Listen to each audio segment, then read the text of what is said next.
মহসিনের স্ত্রী প্রায় 100 মেয়েকে হাফিজে কোরআন বানিয়েছিল, তবুও কেন যেন তার কবরে আযাব হচ্ছিল। এ কথা মহসিন কিছুতেই বুঝতে পারছিল না।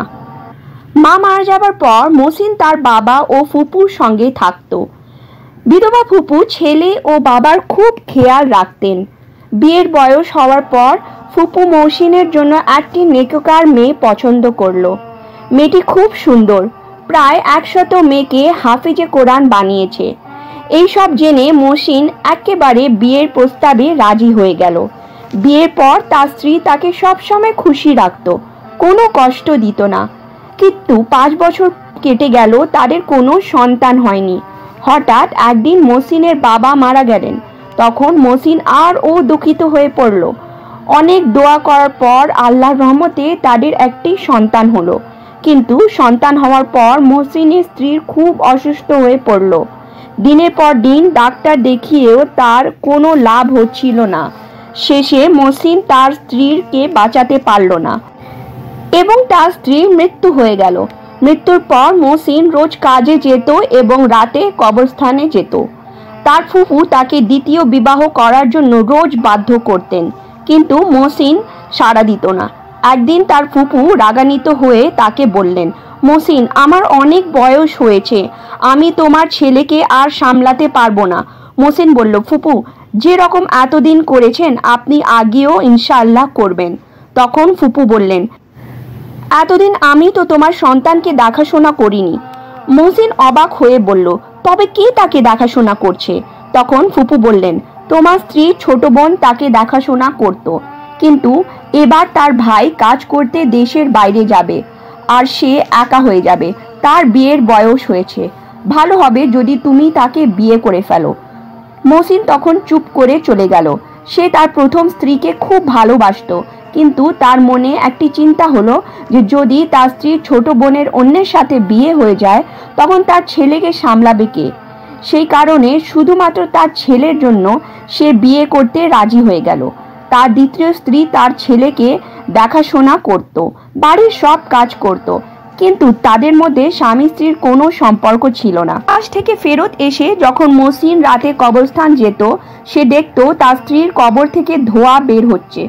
মনে হতো যেন ভেতরে আগুন জ্বলছে। স্বপ্নেও সে তার স্ত্রীকে আগুনের মধ্যে দাঁড়িয়ে কান্নাকাটি করতে দেখেছে। মহসিনের মনে হতো যে তার স্ত্রীর কবরে আযাব। একদিন মহসিন কাজ থেকে এসে দেখল তার নতুন স্ত্রী তার কামরায় কিছু করছে। মহসিন তাকে দেখে রেগে গেল এবং বলল, তোমার আপু এত কষ্টে আছে, কিন্তু তুমি তার জায়গা নিয়ে খুব খুশি আছো। একথা শুনে তার স্ত্রী কান্নায় ভেঙে পড়ল এবং বলল, আমি জানি তিনি কষ্টে আছেন, এই জন্য আপুকে এই কাজ করতে সবসময় বারণ করতাম, কিন্তু আপু কখনো শুনতো না। স্ত্রীর মুখে এইসব কথা শুনে মহসিন খুব অবাক হলো। তার নতুন স্ত্রী হয়তো তার আপুর কোনো গোপন কাজ সম্পর্কে সবকিছু জানা ছিল। তখন খুব অনুরোধ করার পর সে বলল যে আপু সারাদিন নামাজ কোরআন পড়তেন, তিনি অনেক ইলম শিখেছিলেন। একদিন আমাদের বস্তিতে একটি শিশু খুব অসুস্থ হয়ে পড়ল।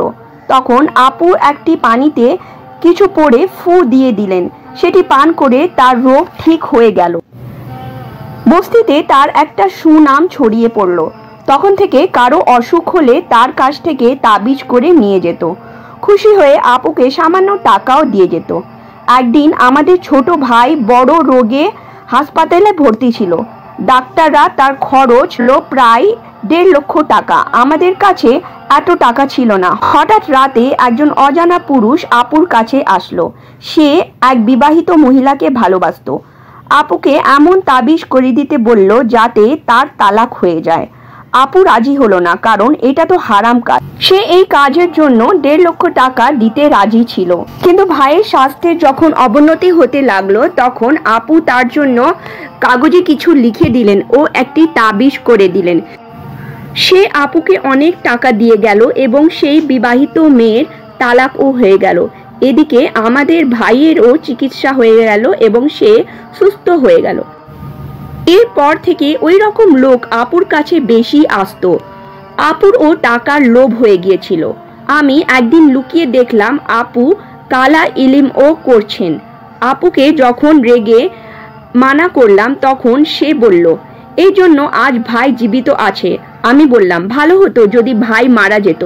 তখন মহসিন বুঝল যে তার প্রথম স্ত্রী যে সারাদিন নামাজ, কোরআন ও কিতাব পড়ত, তার সাথে সাথে সে কালা ইলেমও করত, যাকে সে এত ভালো বুঝেছিল, কিন্তু তার আল্লাহর ভয় ছিল না। কিন্তু তার দ্বিতীয় স্ত্রী সারাদিন কেতাব পড়তো না, কিন্তু সে আল্লাহকে ভয় করত। এবার সে সত্যি সত্যি একজন সৎ স্ত্রী পেয়েছে।